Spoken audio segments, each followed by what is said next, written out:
Hello, everyone, and welcome to Nails and Beauty Talk. I am your host, Asia the Bird. Today, I have a very special guest with us today. He is a fashion journalist. Please welcome Ayo, aka Fashion Roadman.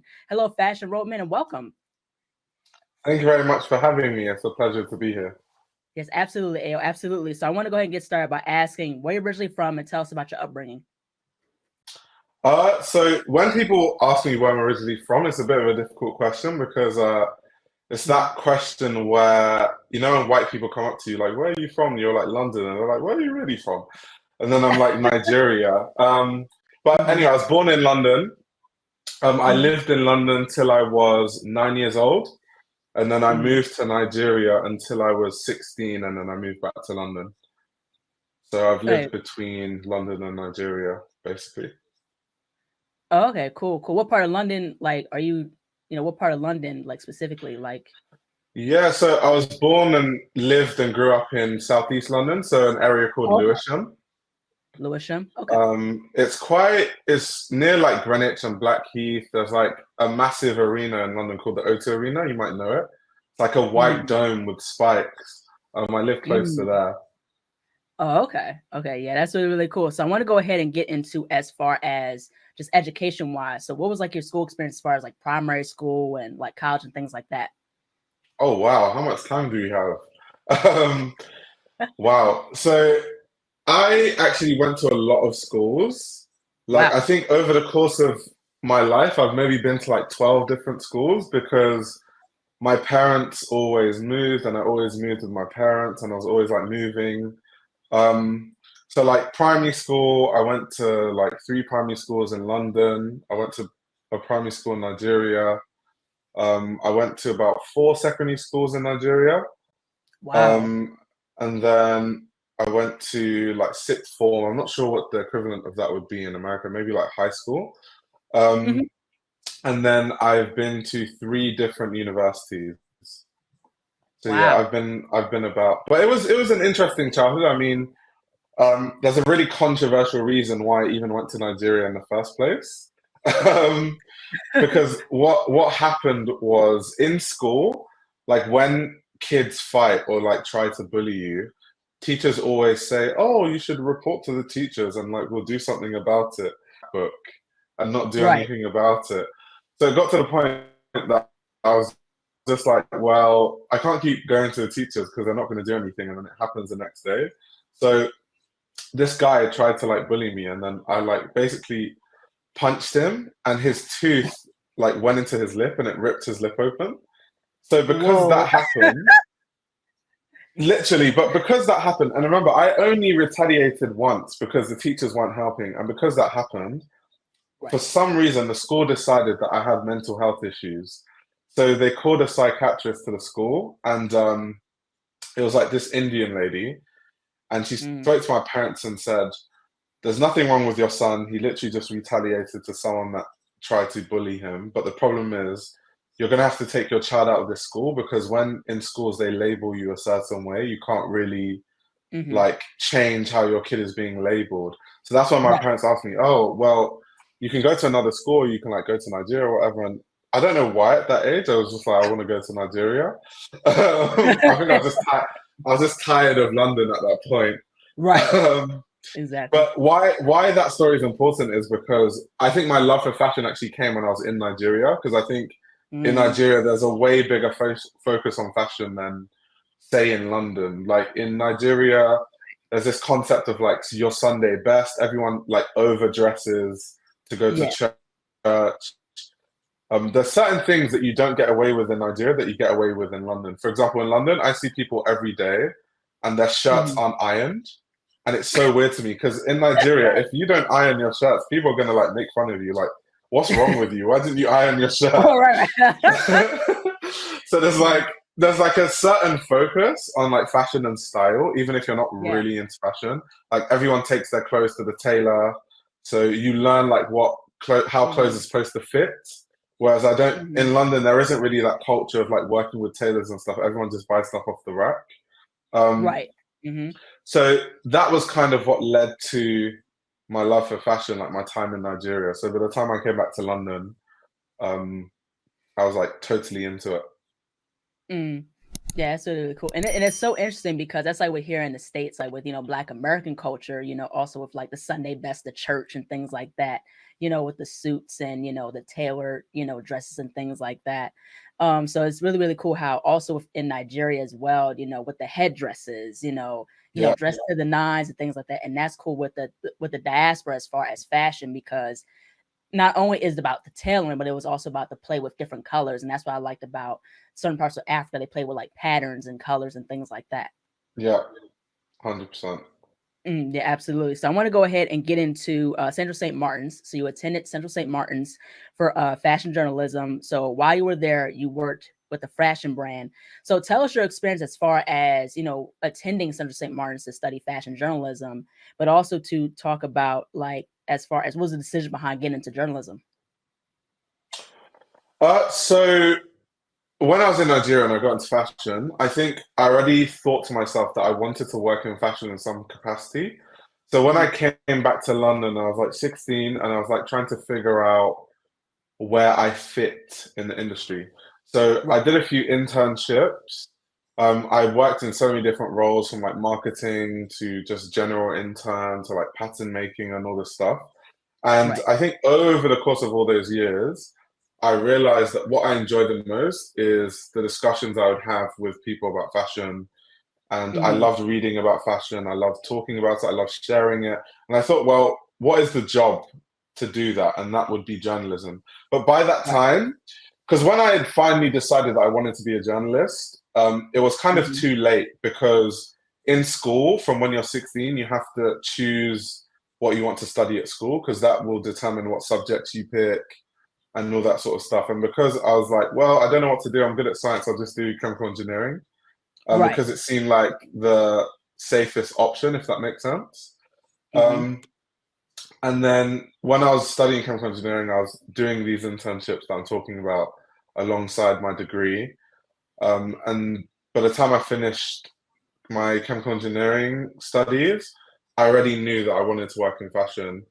And one of the jobs I was working in, I couldn't progress, even though like my boss used to tell me, yeah, you're like better than everyone else. But the reason we can't like progress you is because everyone else has a degree, a fashion degree, and you don't. So people are going to complain. They're like, oh, Mhm. why does he get to be promoted and we're not when we have like a fashion Right. degree and he doesn't? So that was kind of why I wanted to go to CSM because I didn't want anything to kind of block my progress in Right. terms of fashion because I'd already written for magazines, I was already writing for magazines, I was Mhm. already working in the industry, I already had industry experience. It was really just getting that Mhm. recognition in a traditional sense by getting the degree. Mhm. Yeah, absolutely. So I want to get into in regards to within one of your YouTube videos, you talked about more working in fashion. You mentioned about being a videographer in the industry. So you talked about also your paid minimum wage. So what is your perspective as far as working in fashion, and in terms of also like workers being underpaid? Like, what's your take on that? Yeah, I think there's a lot of exploitation that happens in fashion. Hmm. I think it's very widespread. It's almost normalized in the industry, which is like actually quite crazy. Like in London, for example, unpaid internships are basically the norm. And Hmm. it's funny because in fashion, we always complain about how there's no diversity, there's no this, there's no that. But there can't be diversity when you have unpaid internships in one of the most expensive cities in the world. Right. Because anyone who isn't rich can't afford to do an unpaid internship because how are they going to afford to travel to and from work? How are they going to pay their bills? How are they going to live? Right. Where are they going to how they're going to find money to rent anywhere? So it's only really rich kids that can afford to do that. So then what happens is it's the rich kids that get the jobs because they have the experience because they could have done the unpaid internships. I Hmm. was lucky in the fact that loads of my family lives in London. So even though there was a point in time when I was like sleeping on my auntie's couch, but at least I Hmm. had that option. That's an option that not a lot of people had. Like some people don't have any family in London, so they Hmm. just can't do anything. Um, Hmm. so yeah, it's unfortunate, and I have like had my really tough struggles on minimum wage and being underpaid Right. and doing Hmm. unpaid overtime, going to work at 8 a.m., coming back home at 10 p.m., all Hmm. those like crazy things. And I hope it changes. I hope it improves. Yeah, absolutely. I want to go ahead and talk about in regards to fast fashion. So as of recently, I listened to an audiobook. I have the physical book called Fashionopolis by Dana Thomas. And she talked about the negative impacts in terms of fast fashion. She also talked about sustainability, renting fashion, and supporting slow fashion brands. So in your perspective, why do you think fast fashion was created? And what would you say would be solutions to combat fast fashion? Oh, fast fashion was created because capitalism. Mhm. Because Right. if you think of, and I actually have a video about this on my channel. So how clothing used to be was everyone could kind of sew. Right. Everyone's like mum could sew in their house, and so things would be made slowly. People didn't see like loads of clothes as like a necessity. So everyone just had like the t-shirt that they wear every day and like the one or two jackets that they wear. And if anything would go wrong with it, their mum would mend it because their mum knew Mhm. how to use a needle and a thread and that sort of stuff. And it was very slow. Everything was really slow. But then what happened was there was new technology, like the sewing machine was invented, and Mhm. then more machinery became invented, and then they learned how to, have like assembly lines. And then before you know it, they're producing loads of clothes off the rack. Because actually, I think over time, our expectations as consumers has changed. So Mhm. consumers before, they would never buy anything off the rack because it didn't make any sense to them when they could go to a tailor. But Mhm. now we've kind of been convinced into the convenience of it. And it's gotten to Right. the point now where it's so like ubiquitous to the point where it's just that's the norm. Um, which is very unfortunate. It's extremely Right. unfortunate that that's happened. But it's just a money thing. It's like companies saw that okay, we can like mass produce clothes and sell them for really cheap prices at a profit and like make billion-dollar companies with the machinery that we have available. That's why. Mm. Yeah, yeah, right, exactly. And it is, based off of, for the sake of capitalism, to make more money. And the thing is, when you think of fast fashion, it's like fast food. It's fast, it's quick, but the quality of, the food is cheap. That's saying that what the Yeah. clothes in fast fashion is cheap. What I mean, it's not going to last you long. With slow fashion, it's high quality materials, like say for instance, like with denim, like Japanese denim, like the natural dyeing, and how much it takes to build like a pair of jeans. You know what I'm saying? That's the thing. And I think I like how people are slowly gravitating more towards slow fashion is with fast fashion. And fast fashion isn't something that lasts very long, and plus it pollutes the environment. It screws up the environment and things like Yeah, that. it's like I feel like there's so many layers to it. So with fast Hmm. fashion, it pollutes the environment. There's the ethical conversation of, kids in Cambodia and like all these places who are on like slave wages, basically. Hmm. And then it's also not even good for your body or your skin. So like Right. all these synthetic dyes are really horrible for your skin, but like natural dyes are actually really good for your skin. Hmm. Um, so stuff like that, or like most synthetic materials are not the most breathable because they're synthetic. But if you have like a really good organic cotton, it's like good for your skin can breathe, Right. all that stuff. So there's so many layers to it as to why Yeah. like fast fashion is just worse than other things and like fashion that's made in a more slow way and a more considered way. Yeah, yeah, absolutely. I seen a documentary called The True Cost, and it was, Yeah. like kind of saying that with India, where all this fast fashion garments were made in India and things like that, and they were paid very severely low wages, like slave wages, like how you said before. And it's just unfortunate. And they're like how you said in terms of like exploitation, is exploitation of workers and overworking them to death and things like that. So it's just very unfortunate, and it's just money hungry people out there. Yeah, Yeah. 100%. I mean, and that's why when it comes to the conversation of sustainability, I kind of try to refrain from it because I Hmm. don't know how we can expect as like an industry that is based on trying to increase profits every year to be sustainable. Because what it would require to be sustainable is these brands losing loads of money because they'll have to produce in a more slow way. They couldn't produce Right. as many clothes. So they're just never going to do that. So I don't even know why they have that conversation, like the big companies, because it's so irrelevant to what they do. Hmm. Like H&M trying to like make these eco-conscious collections, I find it hilarious. Because it's like Right. at the end of the day, making some tiny like recycled polyester collection, but the rest, like 99.9% of your clothes is still made the same way is just funny. Yeah, right, exactly. And the thing is, I went to art school. I went to Savannah College of Art and Design here in the States, and it's one of like the top like art and fashion schools like in the country. And my major was illustration, but my minor was fibers. So fibers entails, yarn work as far as crocheting, knitting, felting, natural dyeing, things like that. So that's really, really cool of going to art school is that you learn about natural dyeing, you learn about felting and using natural materials to build a garment. So that's really, really cool. We're going to fashion art school. Yeah, 100%. And I mean, with fashion and art schools in general, you learn a lot of like the intricacies of how the industry works and how these things are actually made. Right. And I almost feel like in some ways it almost makes you a bit numb to the industry because it's Mm-hmm. so like sometimes I get this sense of like, am I making an impact in the industry? Am I not? Because like all these problems are Mm-hmm. still there.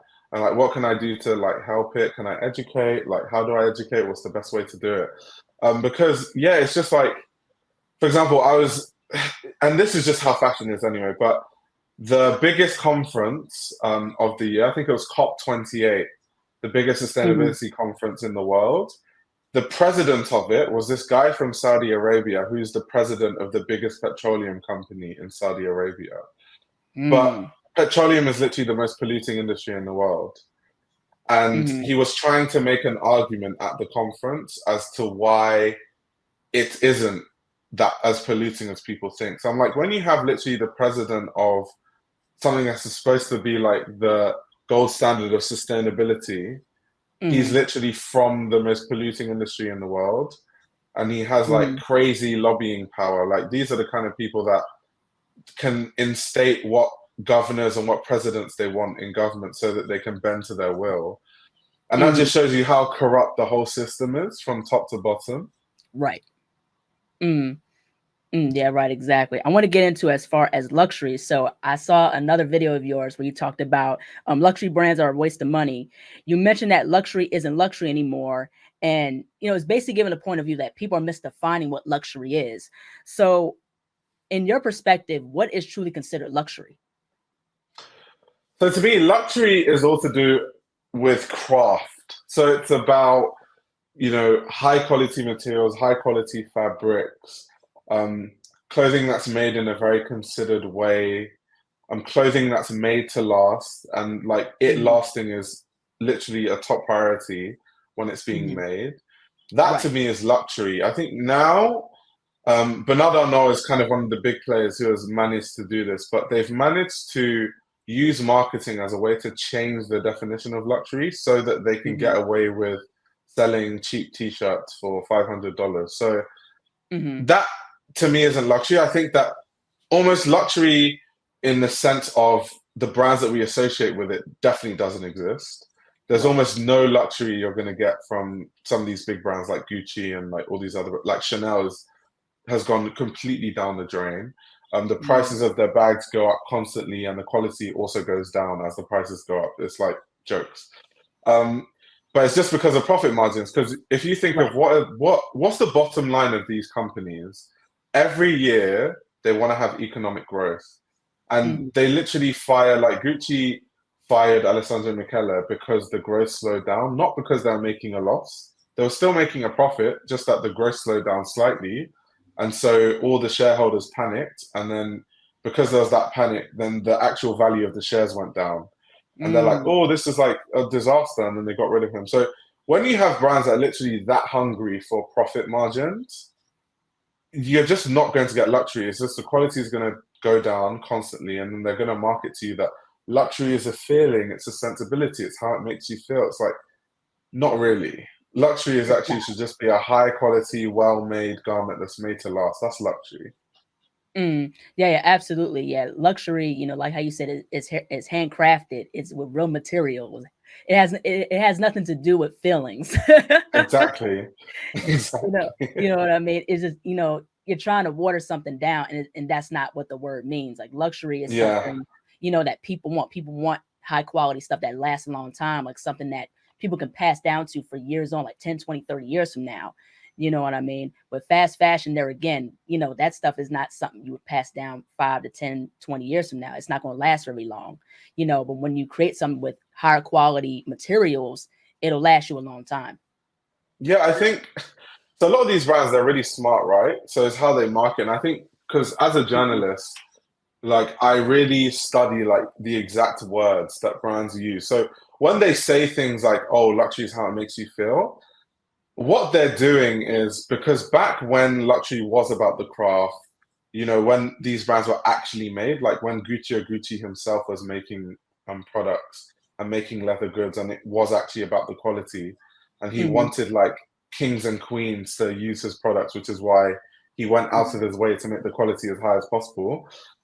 Then luxury actually did make you feel a certain way, but it made you feel that way because you knew this was the highest level of craft. That's why it made you feel good.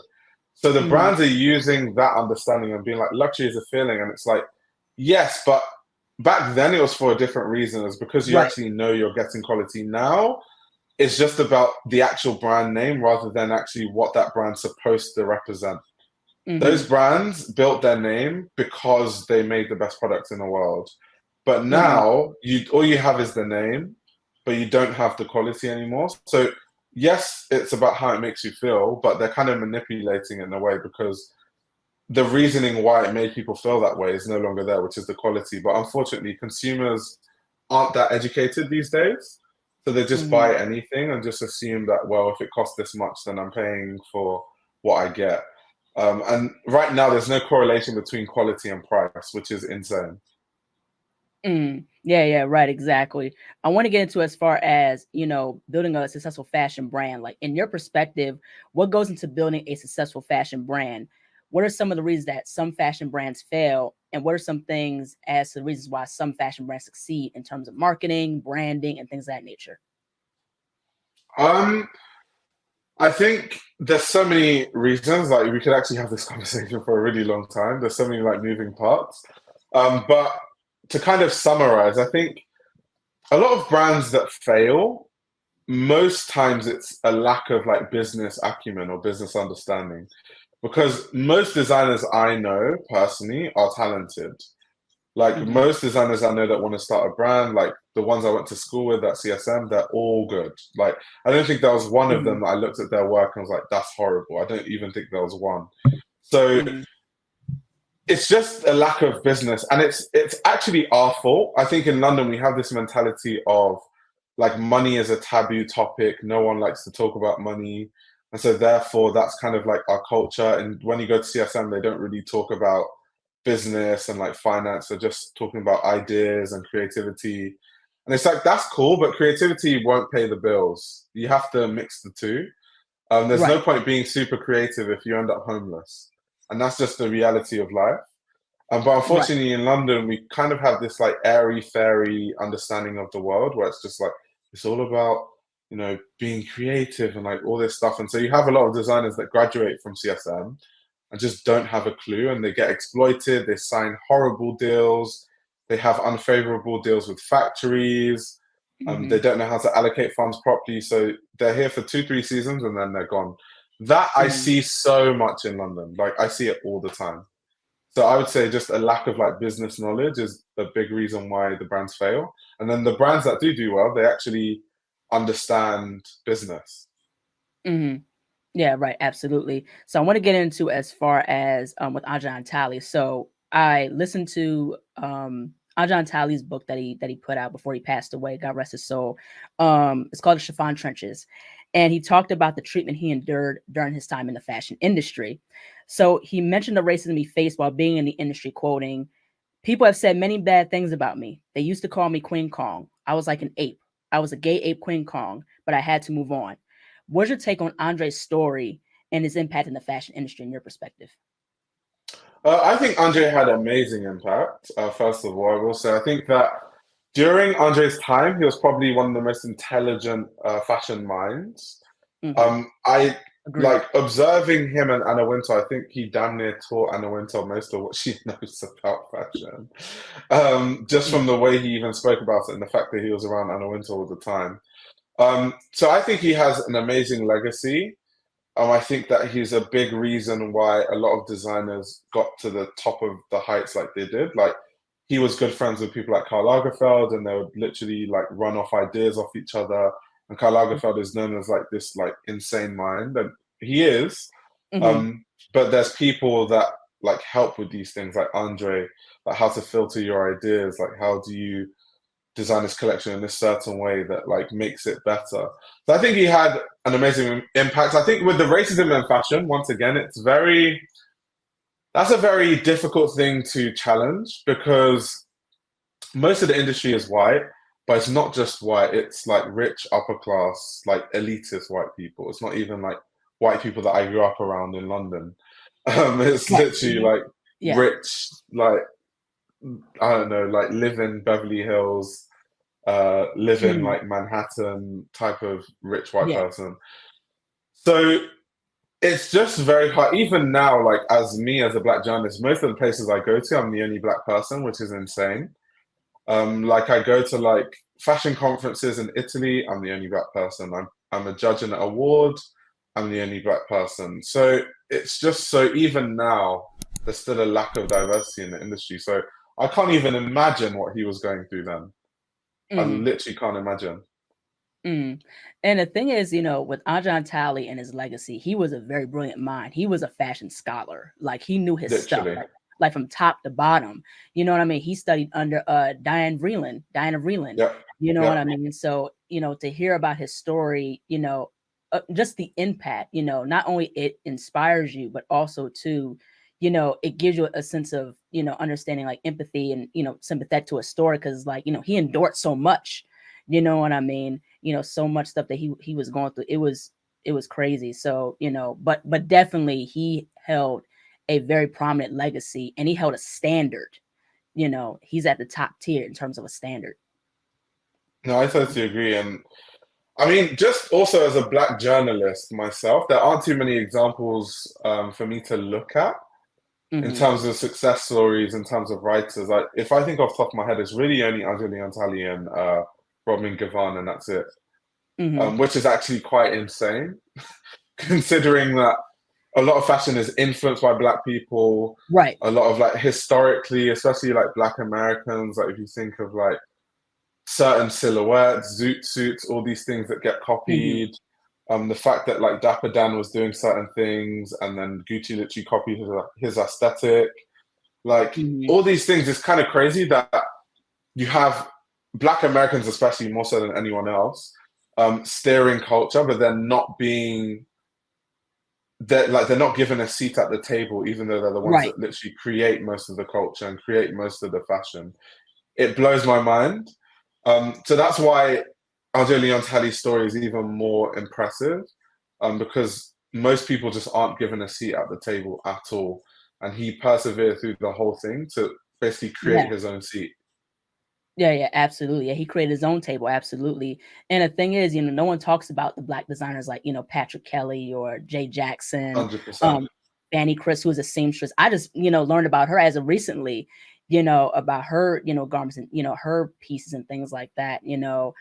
Stephen Burrows has also made an impact in the fashion industry with doing the color blocking and, the unique stitching. I forgot what the stitching is called, but it's like a wrinkle, not a wrinkle, but Yeah, it's like yeah, yeah. a I know what you're talking about, yeah. And yeah, even yeah. like, you can even think of more recent designers, like, so for example, Oswald Boateng, who was Mhm, literally the first black person to have a shop on Savile Row in London. mhm, He was a creative director of Givenchy, and he revolutionized the industry in so many ways. He was one of the first people to have like a digital presentation as an invite mhm, for a show, which is so like everyone does that now, but he was literally one of the first people to do that. He was the first tailor to ever be a creative director for a major brand. Um, mhm. like all these achievements, and it's like literally just like a black designer in London. Um, and it's just it does baffle me that these people don't get their credit. It does really baffle me. Yeah, yeah, absolutely. Same thing with like Anne Lowe, who created the wedding dress for Jackie Kennedy. Same thing with Zelda Wynn Valdez, who created the Playboy Do you bunny know the suit. crazy story about Anne Lowe? You know, What's the crazy? A lot of Anne Lowe's designs actually were passed off as not being hers because Anne Lowe designed a lot of pieces that were worn by like royals. and royals would Mm, never dare wear something that's been designed by a designer that's not white. So she would like mm, design stuff, and then essentially they would pass it off as like it was a white designer that designed it, because the mm. royals wouldn't wear the stuff otherwise. And then it's only more like recently that people are starting to find out that no, actually Anlo designed that, which is insane. Yeah, right, exactly. When you think of like history, like with Black Americans, like Black American culture, like there's over like thousands of inventions that our culture has created. Like people have created, Black men and women, but those inventions, were passed on to the slave master. You know what Right. I mean? And we weren't throughout history, we weren't given credit as far as creating these different inventions like the light bulb or the doorknob or the refrigerator and things like that. You know what I mean? The hot comb and stuff like that. So yeah, it it's not surprised as far as the history, and definitely Black designers throughout history in general deserve a lot more credit. Yeah, 100%. Yeah, absolutely. So I want to get into also with this next question. So I want to get into as far as Kylie Jenner. So Kylie Jenner, as of recently, was awarded from the Wall Street Journal Brand Innovator of the Year for her brand Kai. What is your perspective on the impact of celebrity as well as like hype and sensationalism in fashion? I think so. The funny thing is, celebrities have always been a part of fashion. I mean, Mm-hmm. literally, the celebrities before, literally Marilyn Monroe and Audrey Hepburn and all these people, that everyone wanted to dress like and everyone wanted to be them. The modern version of the Marilyn Monroes and Audrey Hepburns are the Kim Kardashians and the Kylie Jenners. The only difference is that Audrey Hepburn actually was talented Right, and and actually had an appreciation for fashion that the right. celebrities and influencers don't have these days. Um, so kind of this idea of like using celebrities to kind of build a profile of a designer is not new. But I Mm-hmm. think what's new now is kind of like these people passing themselves off as like actually talented. So when you think of Kai, for example, Kai won that award before the brand had even been launched. Like it doesn't Mm-hmm. even make any sense. But it's because if you have connections in the industry, you can kind of lobby yourself to win awards and like put yourself forward. And a lot of Mm-hmm. these awards, when you actually read into them, you see who wins and you figure out that, oh, that's the wife of the founders, that's their brother or some bullshit like that. It's always like when you actually like read into it, it's like, Right. oh, that's actually their cousin. Um, Right, or, right. oh, that's their cousin's wife's friend. So no wonder. So I just take those awards with a grain of salt. Like if you're going to give an award to someone whose brand hasn't even launched, then your award is literally the most incredible thing in the world. Mm-hmm. And the thing about the Wall Street Journal is that they know what they're doing because Mm-hmm. I'd never heard of the award before they awarded it to Kai. And I don't think most Mm-hmm. people had either. So they've almost put eyeballs on their award just by inviting Kylie Jenner because she's that big of a name. Um, Mm-hmm. so yeah, but I don't know. Fashion awards to me, I do think they're all a bit pointless Yeah. because of the criteria in which they pick these things. I do think Right. it is a bit pointless. Mm. Yeah. I can agree to a certain extent, because the thing is like with some of these like award shows, if not a lot of them in general, it does lose credibility because it's more so now about the popularity than it is about the talent, the craftsmanship, the business aspects of, fashion brands and things like that, being celebrated and things like that. So yeah, when I first heard about that, I was like, that's that's that's weird. You know what I mean? Yeah. Yeah, So and it's so strange that like Kylie even passes herself off as a designer. And there's like obviously the controversy of like Betsy Johnson, whose design she stole. There was that controversy, and then just the Mm, fact that it actually looks like the most generic like rip-off Balenciaga brand I've ever seen. yeah. It's insane. I really try to understand consumers. I just don't understand why, as a consumer, you would buy Kai, considering all the alternatives on the market. It really confuses me. Yeah, like with Kai's brand, it's kind of there's not a wow factor in terms Yeah, of the brand. Like it's very, like how you said, biting off of Balenciaga, but also too it gives like this Matrix emo type of thing. That's how I view it. But I want to go ahead and talk about fashion magazines. So the most popular fashion magazines that everyone goes to for fashion style is Vogue, Elle, Harper's Bazaar, ID, etc. Why do you think fashion magazines have lost their momentum? Do you think technology plays a role in the reason as to why fashion magazines are not as popular? Yes, but it's not. So it's not straightforward. So what happened was in, let's say, the 90s and the 80s, fashion magazines had a monopoly on fashion news and fashion information. So Right. if you wanted to learn anything about what's going on in fashion, you had to buy the magazines. You actually had no choice. Um, Mhm. some of the, like, I remember because I have, like, when I went to Antwerp not too long ago, I had these like Dries Van Noten like folders, and these were Mhm. how literally people were seeing the runway looks because Vogue runway didn't exist, and you couldn't like there was no Google, so you couldn't like Google looks Right. and stuff. So you'd literally have to spend money and buy some booklet just to see the looks from one show. And so when the Mhm. digital age came and the internet came, and now all the information just travels so fast, it was a bit Mhm. of like a culture shock to the industry, especially from a fashion media perspective, which is Mhm. why fashion media was always so slow to react. The people that reacted first were the fashion bloggers.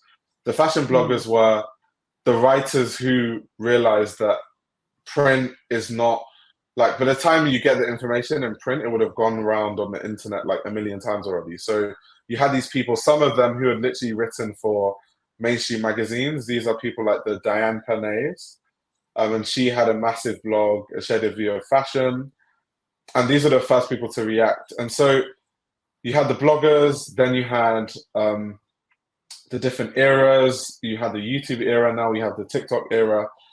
And the magazines are just really slow to react because they're just so not Mhm. used to not having a monopoly on the voice in fashion. And Mhm. because they got desperate, I feel like the content watered down because they're trying so hard to play catch up Right. to where digital media is going. They feel like they need to do anything to get clicks. So these magazines have gone from creating really inspirational editorials, going to crazy lengths to find new stories, finding new designers, finding new creatives. Now they can't do that anymore because they're in a constant chase. So they have to just always talk about the Kardashians and always talk about what Kylie Mhm. Jenner is doing. Oh my God, Hailey Bieber is wearing a white vest. White vests are in. Like those are the articles you read now. Like it's horrible, but that, but that's kind of what they have to do now because they're in the chase. And Mhm. I think most of the problems with these things, it always comes back to money. It always comes back to money Right. because it's because they're chasing money and also trying to play catch up that they're doing these things. I feel like if they wanted to make good content again, it would mean that they have to chase these massive stories less, which means they'd have to become a smaller company and not make as Right. much money, which no one wants to do. And so that's why I think that all these magazines, they're all going to inevitably run themselves into the ground. It's already happened. Like a lot of like magazines have been dying. Vice is like on its knees. We've seen so many like brands close down. Vogue have literally they put it in public that they're leaving Vogue House, probably because they can't afford it anymore. So they're Mm. downsizing. So literally, I feel like they're all just going to dig themselves to a hole because they're not willing to cut their losses and slow everything down and start from scratch. They want to just keep chasing, and they're just going to chase themselves into the ground. I want to go ahead and push forward and talk about AI and the metaverse. So, what's your take as far as AI and the metaverse? And do you think AI will take over the fashion industry? Oh, 100%. I think it already has. You Mhm. have people that are using ChatGPT to write their press releases, and you have journalists that are using ChatGPT to like help them write articles, which is hilarious, or do research. Um, so in that respect, definitely. The Mhm. metaverse, less so. I think we're just not anywhere close to having something like the technology just isn't there for us to truly have a metaverse where it's a viable thing for like everyone to invest in. Right. Um, we might be there in maybe like 20 years, but definitely not anytime soon. I think the metaverse is kind of similar to kind of computers and the internet. When computers and the internet first came, it was kind of like really gimmicky, and like there's these humongous screens, and like like the internet was so slow, it was like a waste of time, and like Right. everyone was like, "Oh, that's cool, whatever." And like 20 years later, it's literally what everyone is using. I think the metaverse is Right. kind of going to be like that. We're just not there yet, but I think it will Mhm. be there. But I think AI is definitely something that's going to come a lot faster. Yeah, I could totally agree with that. I believe definitely, and I can agree with your point where the metaverse will come slower than it is with AI. AI is rapid. It's like coming. Yeah, You know what I mean? People are using, like how you said, Chat GBT and other platforms, Mid Journey for like, yeah. fashion inspiration and things like that. And the thing is with metaverse, there's people that are doing like digital fashion, like metaverse fashion. I've interviewed somebody, her name is Amina Minty, and she has her own metaverse fashion brand called Crown Studio. And like there's like these unique like hoodies, like with like crowns and like cool like different hoodie designs and things like that. So it's kind of like on that AR VR type of thing.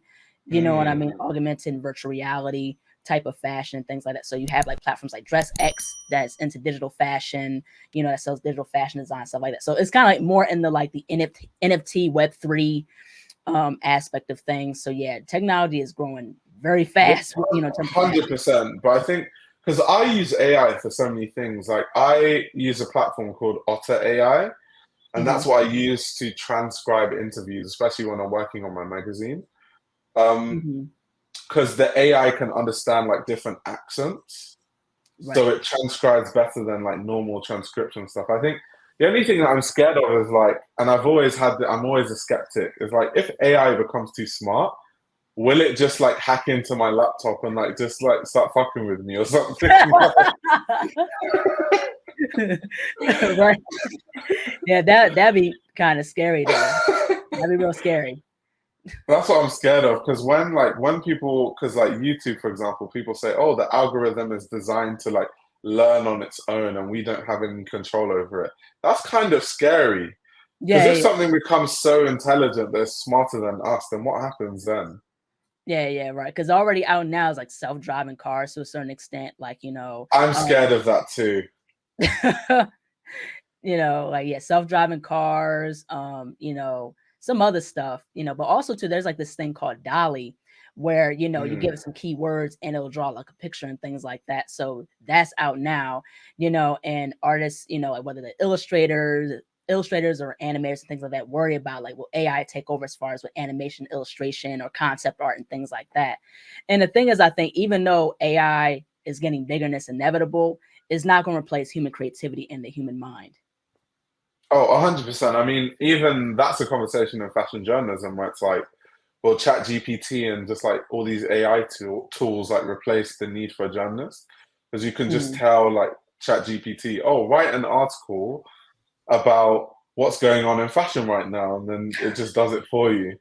Right. Um, but the problem is Chat GPT, it writes in a very monotonous way. There's Right. no creative tones of voice, and it's not super engaging. It just reads like a press release all the time.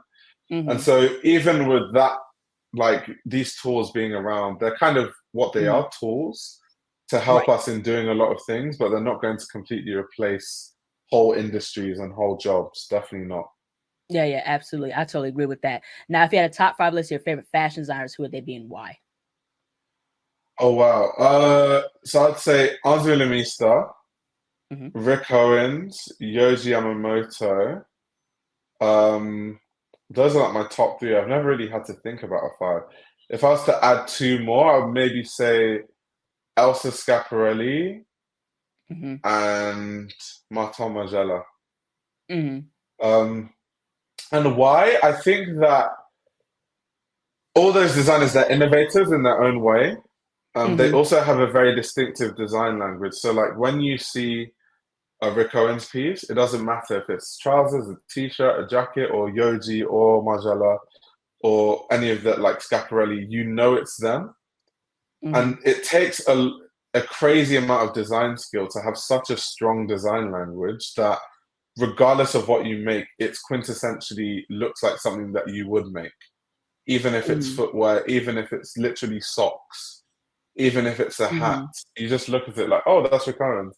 Um, Mhm. And also kind of like their philosophies. All these people are like purists. They care about the craft. They care about like if you think of like Anzio Mista, Martin Margiela, for example, and this is why I say that sometimes corporate greed pushes us away from fashion as we know it. Martin Right. Margiela, when Martin Margiela realized that fashion was going in this like hyper consumerist, no one cares about the quality, it's all about hype and logos and celebrity culture. He left. He left fashion. He's like, it's not for me anymore. It's just not for me. And he left. And Mhm. Antonio Mista did the same thing. In 2012, she realized that fashion is going away from the direction of the fashion I love. To me, fashion is about craft.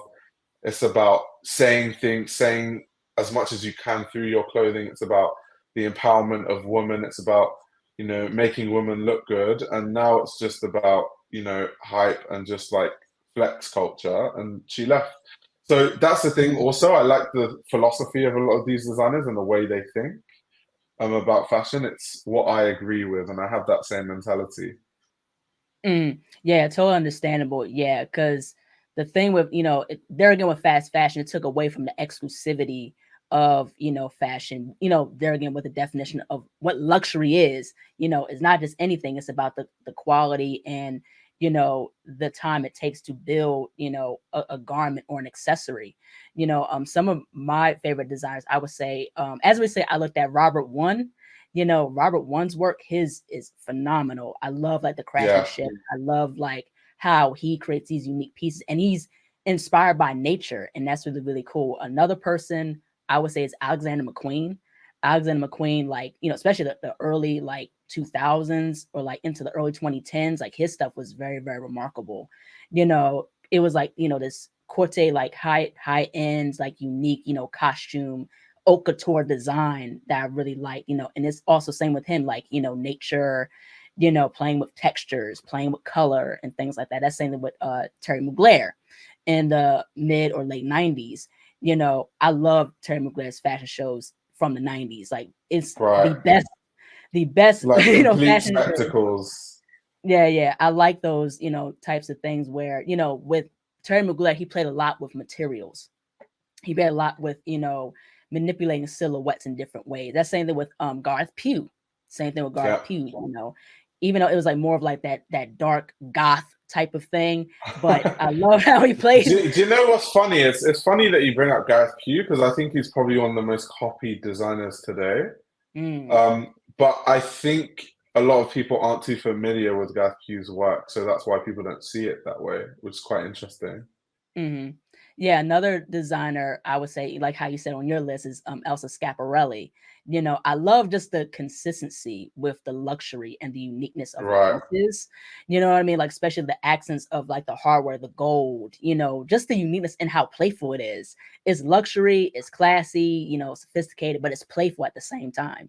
Yeah, it did. I think with Scaparelli, it did come from a toxic place, but in a good way, in a way. Because Scaparelli, she always used to talk about how she felt ugly because she was like the ugly person in her family, and like Mm. she felt that everyone in her family was more attractive than her, and her mum, I think, even used to call her the ugly child. Oh. So she used to have just dream about like being in these fancy places and being in this like fashion world that she thought that she was far removed from. So I think that's Mm. why her creative mind is just insane because Mm. most of her time was just spent in her room just thinking of like crazy, crazy ideas because she was aspiring to something that she thought she couldn't become Mm. because everyone was telling her, "Oh, you're ugly. You're this. You'll never be this. You'll never be that."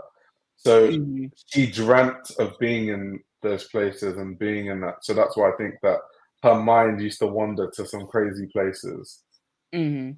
Yeah, I think another designer that I really like and things like that, and I discovered like years ago, and I love her work. Her name is Guo Pei, and she's a Chinese designer, and I love like just the intricacy of every piece, and you can tell like every piece is in dedication to her Chinese culture, and that's what I like, about with different parts of the world, like especially with Africa, especially with China, like especially in Japan, like with different garments, how it's a play with color, but it's an ode to culture. Oh, 100%. I mean, like even with Guy Pei, because she was like really big, especially with the Met Gala. Mm, when there was a lot of focus on her work. But yeah, I do like especially seeing clothes from Asia and Africa and stuff because in the West, especially, I think a lot of people are not very open-minded. I mean, I mm, was watching a documentary not too long ago, where they were talking about why people didn't understand Rei Kawakubo and Yohji Yamamoto's work at the start, and it's like, well, Yohji Yamamoto and Rei Kawakubo are just designing with a Japanese sensibility. Like Yohji Yamamoto used to say that he used to, because when normally how you're taught to design clothes in fashion school is to drape around the body, right? right. But in Japan they do it the opposite way because that's how kimonos are made. Mm, So he's just seeing things from a Japanese perspective, so that almost influences the way he designs clothes in general. But because in the West they're just not used to that way of doing things, so to them it's just like, this doesn't make sense. This is not how clothes are made because they just see it from the very narrow lens of like, if it's not our way, then it's not the right way, which is insane. yeah, yeah, right, exactly. Now, A, I want to ask this other question. So, what are some like your favorite fashion shows you've been to, and why? Oh wow. Wow, that's a crazy question. I'd have to, wow, what are my favorite fashion shows I've been to? Um, okay, I'd say Balenciaga, I think it's Spring Summer 16. Not because I necessarily thought the collection was amazing, but that was actually the first time I went to Paris Fashion Week. That was actually the first show I went to at Paris Fashion Week, because I was Ooh, interning at a brand, and there was this guy who worked for the brand that also worked for Balenciaga, so he like could get us into the show. Um, and that just because I feel like that almost ignited more of a hunger for me to work in the industry. I'm just being mm, inspired by everything I was seeing. So I'll definitely say from a, more like personal standpoint, definitely that. In terms of what I love the most in terms of like the best clothing I've seen, I could not give you an answer because I've been to too many shows that have been like amazing for me to single out right. one. Yeah, yeah, yeah. Totally understandable. So, Robert Greene created the legendary book called 48 Laws of Power, which talked about the cutthroat nature of life and business. In your years of being a fashion journalist and being in the fashion industry, what has been some of the things you've learned about navigating the fashion industry? Wow, really good question. First of all, you can't take things personally. Hmm. You shouldn't take things personally, because there's always something to learn in the industry, and I think that a lot of people's demise in the industry is taking things personally or taking things too personally. For example, as a journalist, when I write articles for magazines, the editors are very harsh in terms of don't write it like this and write it this way, and they'll like put like red lines through a lot of like your writing and be like, no, that doesn't make any sense, out of Hmm. context. Da, da, da. And if you're sensitive, that can break you. So you Hmm. can't be sensitive because ultimately these people that are, you know, giving me pointers are very skilled writers who have worked in the industry for 30, 40 plus years. Right. And you can't have an ego and think that you're a better writer than someone who has literally been a journalist longer than I've been alive. So you Mm, have to be open-minded and willing to learn. And I think definitely our generation, sometimes people in our generation think that they know too much or they know more than they do. And I think it's very true. important to humble yourself and be open to learning. So Right. I'd say that's definitely like a very big thing that I've learned in the industry. Yeah, absolutely. So, where do you see yourself 5 to 10 years from now? Do you see yourself still being in fashion journalism, or do you plan on venturing to somewhere else in terms of fashion? Like, where do you see yourself 5 to 10 years from now? Oh, 10 years from now, I'll definitely still be a fashion journalist. I think my plan long term is to start, continue my magazine, grow my magazine, because I want to create a magazine that reminds me of what I loved about magazines when I was learning about fashion. Because I Hmm. don't want a situation where people that are getting into fashion after me don't have something like that to read because now all you can read about is the Kardashians. I want people to have a magazine where they can read about some random designer in like Alabama that you've never heard of, or some like random Right. designer in Bulgaria. that's Right. really interesting, doing really interesting things, or these like creative communities in like a country you wouldn't think of. Because that is what I was reading when I was learning about these magazines. So really, just working on that and just hopefully spreading the word of fashion. Yeah, absolutely, most definitely. Now, last but not least, where can people find you on social media? How can people support you and your content? So on all social media platforms, TikTok, YouTube, Twitter, Instagram, it's all at Fashion Roadman. Um, Very convenient, just the same thing everywhere. So you can find me on every platform at Fashion Roadman.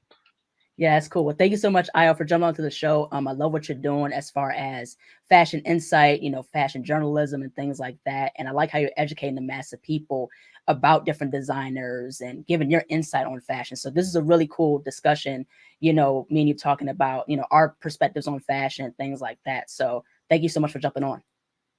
Thank you very much for having me. It was great. Yeah, absolutely. Take care. All right, bye. Hello, everyone. Thank you all so much for watching. Please like, comment, share, and subscribe to the channel. Be sure to click the bells for notifications. Also, follow me on social media platforms and be on the lookout for more interviews involving fashion, style, and fashion history. Take care and stay stylish. Bye-bye.